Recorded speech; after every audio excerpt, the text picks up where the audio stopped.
चलिए दोस्तों, देख लेते हैं इस पहले आर्टिकल को जो कि जेंडर बजट से जुड़ा हुआ है। जैसे कि नाम से ही क्लियर हो जाता है, एक ऐसा बजट जो कि सीधे सीधे जेंडर को निर्धारित कर रहा है। जेंडर को निर्धारित करने का मेरा मतलब ये है, इसमें सरकार पार्टिकुलरली महिलाओं के ऊपर फोकस करती है। मतलब जेंडर का यहाँ पर विशेष ख्याल रखा जाता है कि महिलाएं पिछड़ न जाएं, उनको भी बजट में कल्याणकारी योजनाओं में हमें शामिल करना चाहिए। उनके लिए भी हमें अच्छा खासा मनी खर्चा करने की ज़रूरत है। ऐसा बजट जेंडर बजट कहलाता है। थोड़ी सी बेसिक जानकारी यदि हम देखें तो देखिए,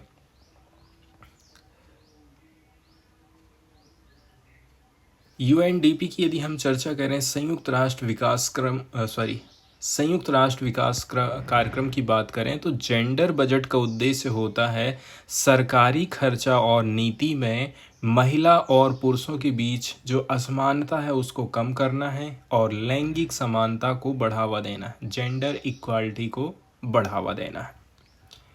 वहीं यदि हम चर्चा कर लें जेंडर बजट की तो देखिए, भारत में 2005 से 6 के दौरान केंद्रीय बजट में जेंडर बजट को लागू किया गया था और पहली बार सन 2005 में वित्त मंत्रालय ने जेंडर बजटिंग सेल की भी स्थापना करी थी। इसके अंतर्गत सरकार के अलग अलग मंत्रालयों को ये निर्देश दिया गया था कि वे अपने बजट में महिलाओं के लिए विशेष प्रावधान करेंगे। इस प्रकार से जेंडर बजट का ये हिस्ट्री रहा है 2005 से। मतलब पहली बार जेंडर बजट कब लागू किया गया भारत में? 2005-6 के दौरान। और पहली बार 2005 में वित्त मंत्रालय ने जेंडर बजटिंग सेल की स्थापना करी थी। अब जैसे कि आप अच्छी तरह से जानते हैं कि जेंडर बजट में महिलाओं के ऊपर ज़्यादा फोकस किया जाएगा ताकि जेंडर डिस्पैरिटी को हम ख़त्म कर सकें। इसका जो वर्गीकरण है 2 प्रकार से किया जा सकता है। मतलब वर्गीकरण, कैसा वर्गीकरण? इसका मतलब ये है कि कुछ योजनाएं ऐसी हैं जो कि 100% महिलाओं के लिए ही हैं। ठीक है, जैसे कि प्रधानमंत्री मातृ वंदना योजना, गर्भवती महिलाओं को वित्तीय सहायता सरकार देती है।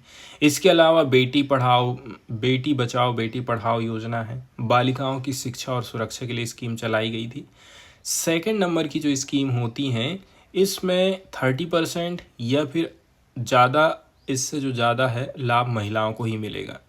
मतलब इसमें पुरुष भी और महिलाएं भी शामिल रहती हैं। जैसे कि मनरेगा में पुरुष और महिलाएं दोनों मिलकर के काम करते हैं। इसके अलावा राष्ट्रीय ग्रामीण स्वास्थ्य मिशन, इसमें मातृ और शिशु स्वास्थ्य पर, मतलब जो मदर है, इसके अलावा उसका जो बेबी है, दोनों के हेल्थ के ऊपर विशेष ध्यान दिया जाता है।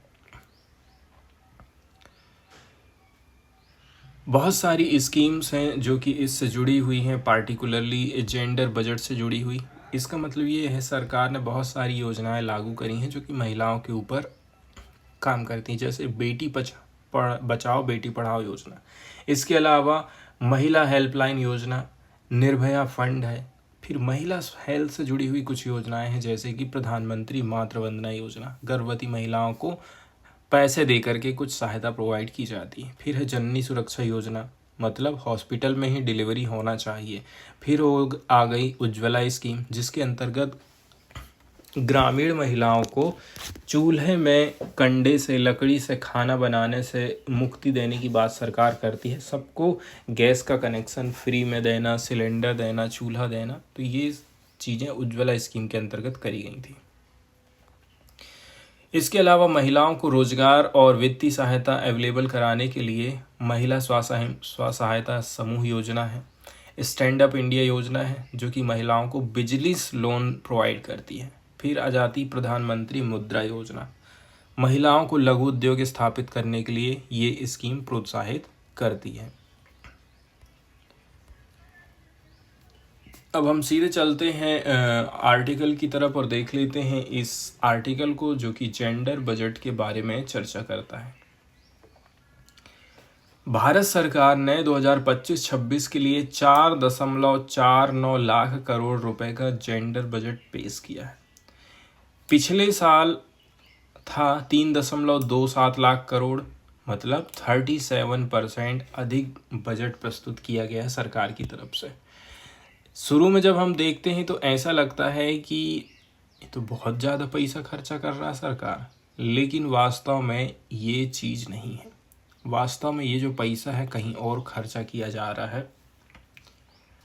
मुद्दा ये है कि बजट में वृद्धि हो रही है, लेकिन इसका वास्तविक प्रभाव हाशिए पर, मतलब जो मार्जिनलाइज्ड महिलाएं हैं उन तक इसका फायदा क्यों नहीं पहुंच पा रहा है। जाति, वर्ग, लैंगिक भेदभाव, डिजिटल डिवाइड जैसी प्रॉब्लम्स हैं जिसके चलते चलते अभी भी महिलाओं को सरकार की योजनाओं का लाभ नहीं मिल पाता है। अब यदि हम चर्चा करें अभी तक जो जेंडर बजट आवंटित किया गया है वो किस प्रकार से कहना चाहिए, साल दर साल सरकार इसको बढ़ाती गई है। जैसे कि 2022-23 में आप देखेंगे ना तो 1,71,000 करोड़ था। इसको बढ़ा करके 23-24 में 2,38,000 कर दिए, फिर 3,27,000 कर दिए, फिर 4,49,000 कर दिए। कुल मिलाकर के देखा जाए तो लगभग 30%, 37%, 39% तक सरकार हर साल वृद्धि कर रही है महिलाओं के बजट आवंटन में। ये दिखा रहा है कि सरकार का इरादा महिलाओं की स्थिति में सुधार करने का है, लेकिन समस्या केवल बजट बढ़ाने से नहीं हल होगी। बजट बढ़ रहा है लेकिन योजनाओं के ऊपर इसका असर क्यों नहीं दिखाई दे रहा है? ठीक है, क्योंकि इसका रीज़न ये है कि बजट का सही यूज़ नहीं हो रहा है। मतलब सरकार पैसे दिखा जरूर रही है, लेकिन इस पैसे को वो कहीं और खर्चा कर दे रही है। SC/ST की महिलाओं को लाभ कम मिल रहा है। डिजिटल डिवाइड के कारण कई महिलाएं सरकारी योजनाओं का लाभ नहीं ले पा रही हैं। इसके अलावा पंचायत लेवल पर बहुत ज़्यादा करप्शन हमको देखने को मिल रहा है। ठीक है, डिजिटल लिटरेसी नहीं है, जिसके चलते चलते सरकार को लोगों को पता नहीं चल पाता है कि सरकार ने उनके लिए क्या स्कीम लेकर के आई है। वहीं यदि हम बात कर लें SC/ST की महिलाओं की स्थिति और जातिगत आर्थिक असमानता, भारत में कास्ट, ठीक है, इसके अलावा वर्ग के आधार पर, लिंग, जेंडर के आधार पर ये सारी चीज़ें आपस में जुड़े हुए हैं। हाशिए पर मौजूद महिलाओं को दुगनी तिगनी परेशानियों का सामना करना पड़ता है। जैसे SC/ST महिलाओं को डबल डिस्क्रिमिनेशन का सामना करना पड़ता है। एक तो महिला है और दूसरी ये है कि वो बहुत ज़्यादा पिछड़े हुए समुदायों से आती हैं। Female labour force participation rate की भी यदि हम चर्चा करें तो महिलाओं की श्रम में भागीदारी बहुत कम है। ख़ास तौर पर पिछड़ा जो समुदाय है और पार्टिकुलरली उसकी जो महिलाएं हैं बहुत ज़्यादा पिछड़ी हुई हैं। जातिगत आवंटन की यदि हम बात करें तो 2025-26 के बजट में जनजाति मामलों के मंत्रालय, मिनिस्ट्री ऑफ ट्राइबल अफेयर को 14,925 करोड़ रुपए का बजट दिया गया है, जो पिछले साल से 45% ज़्यादा है। लेकिन SC सब प्लान और ट्राइबल सब प्लान के अंतर्गत महिलाओं के लिए अलग से कितना पैसा आप दे रहे हैं, ये चीज़ बजट में आपने नहीं बताया कि SC की महिलाओं को कितना मिलेगा, ST की महिलाओं को कितने को मिलेगा। यहाँ समस्या ये है कि जब बजट आवंटन ही क्लियर नहीं है तो योजनाओं का लाभ किन महिलाओं को मिलेगा इसे ट्रैक करना मुश्किल हो जाता है। इसके बाद डिजिटल डिवाइड की चर्चा करी जाती है। ठीक है, सरकार चाहती है कि योजनाओं तक पहुंचने के लिए मिडिल मैन को हटा दें और महिलाएं सीधा लाभ लें, लेकिन डिजिटल लिटरेसी की कमी है, इससे नई नई समस्याएं पैदा हो जा रही हैं।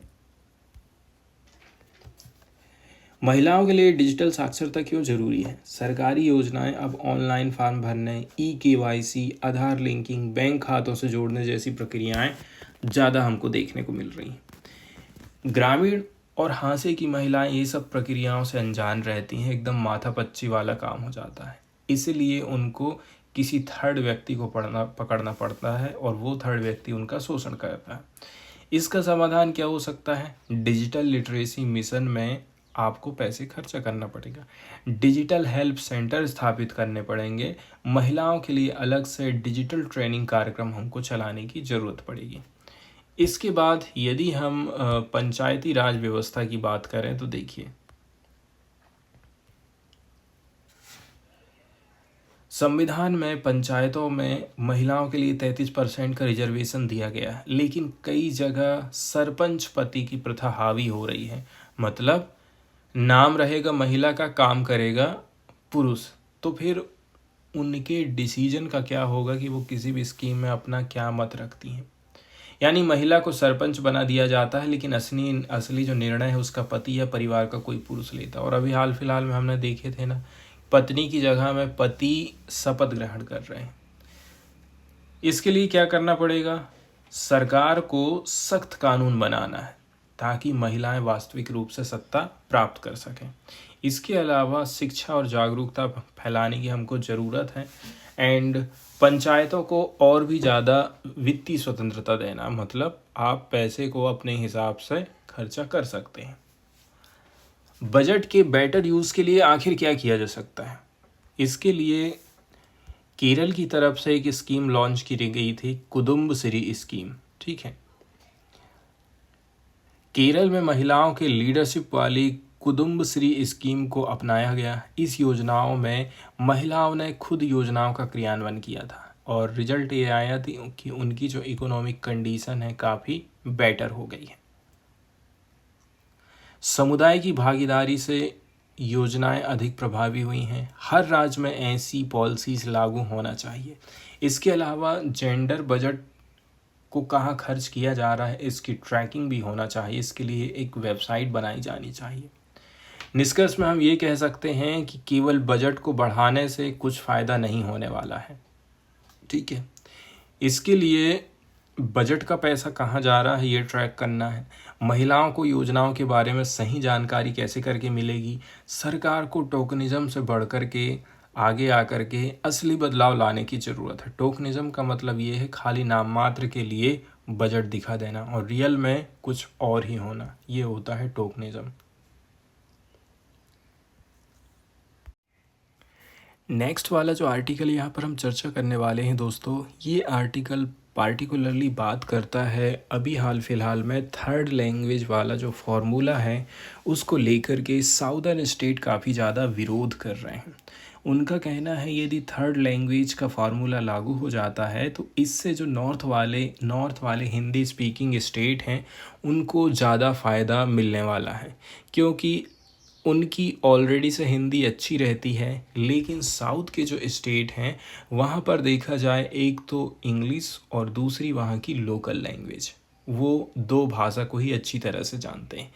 इसलिए यदि थर्ड भाषा का भी इस्तेमाल कर लिया जाए और उसको कहीं और पूछा जाए एग्ज़ाम वगैरह में तो उसका फ़ायदा नॉर्थ वाले स्टेट को ज़्यादा मिलेगा और साउथ वाले स्टेट को उसका फ़ायदा ज़्यादा नहीं मिल पाएगा। इसलिए साउथ के स्टेट विरोध कर रहे हैं। अब समस्या यहाँ पर ये खड़ी हो जाती है, यदि हम सरकारी स्कूल की बात करें तो सरकारी स्कूल में तो पढ़ाई आप देख ही रहे हैं कितनी कमज़ोर है, और ऊपर से यदि थर्ड लैंग्वेज का फॉर्मूला आप लागू कर देते हैं पार्टिकुलरली साउथ वाले स्टेट में, तो वैसे भी उनकी कंडीशन ख़राब चल रही है सरकारी स्कूलों की। हिंदी का टीचर चाहिए उनको स्पेशली, क्योंकि एक तो अंग्रेजी के टीचर तो उनके पास हैं अच्छे से अच्छे, लोकल लैंग्वेज तेलुगु वगैरह जो कुछ भी बोली जा रही है, कन्नड़ बोली जा रही है, उसके लिए उनके पास टीचर है। लेकिन हिंदी का स्पेशल टीचर वो कहाँ से लेकर के आएंगे, उसके लिए पार्टिकुलरली इंफ्रास्ट्रक्चर की अलग से उनको व्यवस्था करना पड़ेगा। हमारा देश जोर दे रहा है हिंदी भाषा के लिए, लेकिन आपको आश्चर्य वाली बात जान कर के ये हैरानी होगी, सुप्रीम कोर्ट अपनी कार्यवाही अंग्रेजी में करता है, नेता लोग अपना लेक्चर इंग्लिश में देते हैं, लोकसभा संसद में आप अंग्रेजी झाड़ते हैं, बड़े बड़े एग्ज़ाम इंजीनियरिंग मेडिकल की पढ़ाई अंग्रेजी में होती है, तो आप हिंदी को बच्चों में बोझ डाल करके क्या साबित करना चाहते हैं, क्वेश्चन यहाँ खड़ा होता है। बहुत सारे फॉरेन कंट्रीज़ में आपको देखने को मिलेगा कि वो अंग्रेजी के ऊपर ज़्यादा फोकस कर रहे हैं। चाइना जैसी कंट्रीज़ जिसके ऊपर हमें भरोसा नहीं होगा कि वो अपने यहाँ के नागरिकों को अंग्रेजी ज़्यादा से ज़्यादा पढ़ाना चाह रहा है, ज़्यादा से ज़्यादा अंग्रेजी की शिक्षा दे रहा है। इस आर्टिकल में बताया जा रहा है कि भारत की जो लैंग्वेज पॉलिसीज़ हैं, ठीक है, इसका वर्ल्ड लेवल पर, टेक्निकल लेवल पर क्या प्रभाव पड़ने वाला है। इसमें बताया जाता है कि कैसे भारत जो कि वर्ल्ड लेवल पर कहना चाहिए टेक्नोलॉजी में आगे बढ़ रहा है, इकोनॉमिक दृष्टि से देखा जाए तो टॉप कर रहा है, लेकिन लैंग्वेज का जो थर्ड लैंग्वेज का फॉर्मूला है ना, वो इन सब चीज़ों में बाधा पैदा करेगा, क्योंकि आने वाले समय में अंग्रेजी का ही जमाना ज़्यादा होने वाला है। इसलिए सरकार को इंग्लिश के ऊपर ज़्यादा विशेष ध्यान देना चाहिए। टेक्निकल प्रगति बनाम भाषाई राष्ट्रवाद। भारत अभी एक महत्वपूर्ण मोड़ पर खड़ा है, जहां वो अपने आप को देख रहा है कि टेक्निकल बदलाव आ रहा है। भारत में टेक्नोलॉजी तेजी के साथ में आगे बढ़ रही है। इसमें उसको सांस्कृतिक राष्ट्रवाद के बीच में संतुलन बनाने की ज़रूरत है। प्रधानमंत्री नरेंद्र मोदी ने एआई एक्शन समिट में क्या बोला था कि भारत आर्टिफिशियल इंटेलिजेंस और अदर जो टेक्निकल सेक्टर है इसमें वर्ल्ड लीडर बनने के लिए आगे आना चाहता है। लेकिन आर्टिफिशियल इंटेलिजेंस और अन्य जो टेक्नोलॉजिकल चीज़ें हैं उनमें हिंदी में आप कुछ नहीं कर पाएंगे। कहीं आप जॉब ढूंढने के लिए जाएंगे तो भी अंग्रेजी यदि आती है आपको तो आपको आसानी से नौकरी मिल जाएगी, आप काम भी आसानी से कर पाएंगे। लेकिन इसी के साथ ही साथ राष्ट्रीय स्वयंसेवक के प्रमुख द्वारा अंग्रेजी भाषा, इसके अलावा वेस्टर्न जो गेटअप है, कपड़े लत्ते हैं, संस्कृति है, रीति रिवाजों को त्यागने की अपील करी जाती है। महाराष्ट्र सरकार द्वारा गवर्नमेंट ऑफिस में मराठी भाषा को अनिवार्य करने का प्रयास किया जा रहा है। तो आप कैसे करके टेक्नोलॉजी में आगे बढ़ पाएंगे। अंग्रेजी जो भारत की राज्य की भाषाओं में से एक मानी जाती है। हायर एजुकेशन, हमारी judiciary system, health, international level पर देखा जाए तो प्रमुख लैंग्वेज मानी जाती है। दिक्कत ये है कि मात्र 10% ही लोगों तक ये अवेलेबल है, और ये असमानता केवल संयोग ही नहीं है बल्कि ये राजनीतिक नीतियों का ही परिणाम है। पॉलिटिक्स के चलते चलते ऐसा हो पा रहा है। भारत में देखा जाए लैंग्वेज का डिवाइडेशन हमको देखने को मिल रहा है। मतलब यहाँ पर डुअल एजुकेशन सिस्टम चल रहा है, प्राइवेट स्कूल, सरकारी स्कूल। प्राइवेट स्कूल के जो छात्र रहते हैं ये इंटरनेशनल लेवल पर अपनी पकड़ को मजबूत बना रहे हैं, क्योंकि इनकी अंग्रेजी अच्छी है। अंग्रेजी अच्छी है तो ये लोग इंजीनियरिंग कर लेते हैं, मेडिकल की पढ़ाई कर लेते हैं और देश दुनिया में निकल जाते हैं कमाई करने के लिए। लेकिन सरकारी स्कूल की कंडीशन बिल्कुल ख़राब है, ठीक है, जिनमें से 65% भाषाई राष्ट्रवाद के कारण वैश्विक प्रतिस्पर्धा से पिछड़ रहे हैं। मतलब 65% जो बच्चे हैं वो आउट हो जा रहे हैं, क्योंकि इनको अंग्रेजी का नॉलेज अच्छा नहीं मिल पा रहा है। आर्टिफिशियल इंटेलिजेंस आने वाले टाइम पीरियड में और भी ज़्यादा बढ़ेगा। ऑटोमेशन तेज़ी के साथ में बढ़ेगा, नई नई तकनीक आने वाली है। यदि भारत अंग्रेजी को लोकतांत्रिक रूप से सबके लिए अवेलेबल नहीं कराएगा तो एक प्रकार से लिंग्विस्टिक अपार्थाइड, मतलब भाषाई रंगभेद को ये जन्म देगा। अब अन्य कंट्रीज़ क्या सोचती है, ठीक है, उन्होंने कैसे करके अपनी कंट्री को इतने ऊपर तक लेके गए, इसके लिए हमें थोड़ा सा अलग अलग कंट्रीज़ के ऊपर अध्ययन करने की ज़रूरत है। जैसे हम चर्चा कर लेते हैं इजराइल की। इजराइल जिसे कई भारतीय राष्ट्रवादी एक आदर्श राष्ट्र मानते हैं, एक मॉडल मान करके हम चल रहे हैं इजराइल को। अंग्रेजी को राष्ट्रीय रणनीति का उसने हिस्सा बनाया है। वहाँ साइंस, टेक्नोलॉजी, इंजीनियरिंग, मैथमेटिक्स के एजुकेशन के साथ ही साथ अंग्रेजी भी अनिवार्य है, ताकि सभी नागरिक इनोवेशन से जुड़ सकें। चाइना से भी हम सीख ले सकते हैं, ठीक है। अंग्रेजी सीखने से टेक्नोलॉजी महाशक्ति बनने तक उसका सफ़र आप देख लीजिए। चीन ने 2001 में प्राथमिक स्कूलों में अंग्रेजी सबसे पहले तो अनिवार्य कर दिया। इससे उसकी अर्थव्यवस्था कम लागत वाले लो कॉस्ट मैन्युफैक्चरिंग से टेक ड्रिवन टेक्नोलॉजी में बदल गई थी। वहीं यदि हम बात करें गोकाओ, चीन की राष्ट्रीय प्रवेश परीक्षा है। यहाँ अंग्रेजी 150 अंकों की अनिवार्य परीक्षा होती है, ठीक, मतलब सबको अंग्रेजी की परीक्षा देना ही है, कंपलसरी कर दिया है। बेल्ट एंड रोड इनिशिएटिव जैसी जो वर्ल्ड लेवल की परियोजनाएं हैं इनके लिए अंग्रेजी में दक्षता अनिवार्य हो गई थी। चीन के सरकारी मीडिया ने भी अंग्रेजी को अपनी सॉफ्ट पावर का हिस्सा बना लिया है। वहीं यदि हम चर्चा कर लें दक्षिण कोरिया की, अंग्रेजी और टेक्निक नवाचार, टेक्निक इनोवेशन का मिक्सचर यहाँ पर हमको देखने को मिला है। साउथ कोरिया की सुनेंग परीक्षा मतलब राष्ट्रीय कॉलेज परीक्षा में अंग्रेजी का 25% वेटेज होता है। सैमसंग, हुंडई जैसी कंपनियां R&D पदों के लिए अंग्रेजी को अनिवार्य कर दी हैं। के पॉप इंडस्ट्री वर्ल्ड मार्केट को आकर्षित करने के लिए अंग्रेजी गाने रिलीज करती है। तो कुल मिल करके साउथ कोरिया में भी आप देखेंगे अंग्रेजी को किस प्रकार से प्रमोट किया जा रहा है। वहीं यदि हम वियतनाम की तरफ चलें तो वियतनाम से क्या सीख सकते हैं।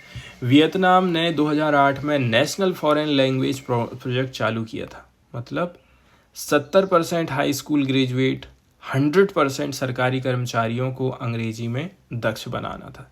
इस प्रोजेक्ट का बजट रखा गया था $1.4 बिलियन और इसे मिडिल टेक मैन्युफैक्चरिंग हब बनाने की 2045 की योजना के साथ में जोड़ा गया था। आने वाले टाइम पीरियड में जो फ्यूचर जॉब्स रहेंगी उनमें अंग्रेजी भाषा का ज़्यादा महत्व ही देखने को मिलेगा। नीति आयोग की रिपोर्ट खुद बोलती है अंग्रेजी में कमी रोजगार के अवसरों में सबसे बड़ी बाधा। मतलब अंग्रेजी आपकी अच्छी नहीं है तो आपको नौकरी भी अच्छी नहीं मिलेगी। आप खुद सोच लीजिए UPSC में ज़्यादातर जो लोग टॉप कर रहे हैं उनकी अंग्रेजी अच्छी रहती है। ज़्यादातर इंजीनियरिंग वाले स्टूडेंट ही टॉप करते हैं। वर्ल्ड इकोनॉमिक फोरम की फ्यूचर ऑफ जॉब्स 2025 की रिपोर्ट आई है जिसमें बोला जाता है कि 86% जो नियोक्ता हैं, एम्प्लॉयर्स हैं, AI और डेटा एनालिटिक्स को प्रमुख वृद्धि का कारक मानते हैं और ये भी मानते हैं कि इसके लिए अंग्रेजी ज़रूरी है। 82% रिमोट टेक्नोलॉजी नौकरियां अंग्रेजी की डिमांड कर रही हैं। 68 से 85% लोगों की हाई डेवलपमेंट वाले क्षेत्रों तक पहुंच कम हो जाती है यदि उनकी अंग्रेजी अच्छी नहीं है तो। भारत की चीन के 1970 के डिकेड के सस्ते श्रम मॉडल का अनुसरण उसको नहीं करना है। अधिक मैन्युफैक्चरिंग और साइबर फिजिकल सिस्टम के लिए अंग्रेजी का स्किल प्रोवाइड करिए, इसके ऊपर ज़्यादा फोकस करिए। संविधान कहता है समानता के लिए, लेकिन व्यवहार में चीज़ें हमें असमान दिखाई दे रही। राष्ट्रीय शिक्षा नीति आई, नेशनल एजुकेशन पॉलिसी 2020, जो कि मल्टीलिंगुअलिज्म के ऊपर फोकस करता है। इससे जो गैर हिंदी राज्य हैं उनके ऊपर अंग्रेजी को प्राथमिकता देने का एक अवसर मिल गया है। केरल और तमिलनाडु जैसे राज्य जहां अंग्रेजी को प्राथमिकता दिया जा रहा है वहां साइंस, टेक्नोलॉजी, इंजीनियरिंग, मेडिकल में रजिस्ट्रेशन ज़्यादा अवेलेबल है, मतलब अवसर ज़्यादा अवेलेबल है। लेकिन जिन्होंने हिंदी फर्स्ट की पॉलिसी अपनाया है ना, वो राज्य ज़्यादा पिछड़ते जा रहे हैं। इसलिए अंग्रेजी को यदि महत्व ज़्यादा दिया जाता है तो आने वाले समय में आप देखेंगे अंग्रेजी से बचने की नहीं, इसे अपनाने की ज़रूरत है। 2050 तक भारत वैश्विक श्रम शक्ति का, वर्ल्ड लेबर का 23% हिस्सा यहाँ पर रहेगा। लेकिन यदि अंग्रेजी हमारी अच्छी नहीं है तो ये जो मौका है उसको हम गंवा देंगे। एशिया के बहुत सारे सफल देशों से आप सीख लीजिए कि आप भाषा की पॉलिटिक्स में मत पड़िए, नहीं तो आपकी जो कंट्री है वो पिछड़ जाएगी। भाषा को आप एज ए स्किल के तौर पर इस्तेमाल करिए, इससे आपका जो देश है वो वर्ल्ड लीडर बन जाएगा। तो भारत को अंग्रेजी को कॉन्स्टिट्यूशनल इंफ्रास्ट्रक्चर के रूप में देखना है, ना कि आइडियोलॉजिकल कोलैटरल के रूप में। ये अंग्रेजी बनाम क्षेत्रीय भाषाओं की लड़ाई नहीं है, बल्कि तकनीकी और आर्थिक भविष्य की तैयारी की लड़ाई है। वियतनाम का 22 वर्षीय अंग्रेजी भाषा सुधार कार्यक्रम ये बताता है कि यदि आपके पास इच्छा शक्ति है, ठीक है, तो परिवर्तन संभव है। भारत के पास 2047 तक का टाइम है, आप अपने आप को प्रिपेयर कीजिए।